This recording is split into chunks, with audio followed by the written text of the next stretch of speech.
Beijing, Reuters. U.S. Treasury Secretary Steven Mnuchin said on Friday, March 29, he had productive working dinner the previous night in Beijing, kicking off a day of talks aimed at resolving the bitter trade dispute between the world's two largest economies. Mr. Mnuchin and U.S. Trade Representative Robert Lighthizer were in the Chinese capital for the first face-to-face meetings between the two sides in weeks after missing an initial end-of-March goal for a summit between U.S. President Donald Trump and Chinese President Xi Jinping to sign a pact.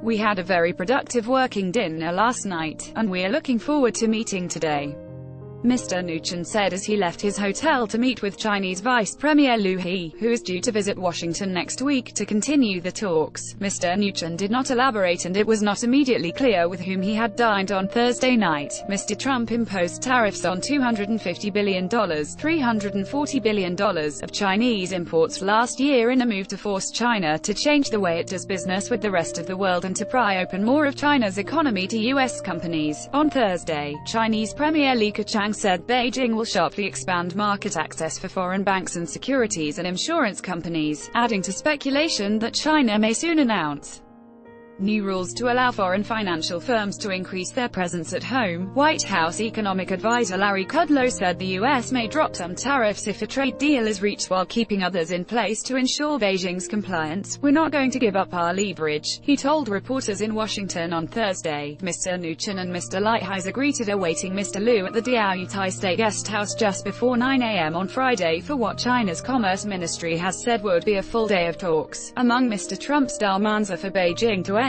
practices that Washington alleges result in the systematic theft of U.S. intellectual property and the forced transfer of American technology to Chinese companies. U.S. companies say they are often pressured into handing over technological know-how to Chinese joint venture partners, local officials or regulators as a condition for doing business in China. The U.S. government says that technology is often subsequently transferred to and used by Chinese competitors. The issue has proved a tough one for negotiators, as U.S. officials say China has previously refused to acknowledge the problem exists to the extent alleged by the U.S., making discussing a resolution difficult. China says it has no technology transfer requirements enshrined in its laws, and any such transfers are a result of legitimate transactions.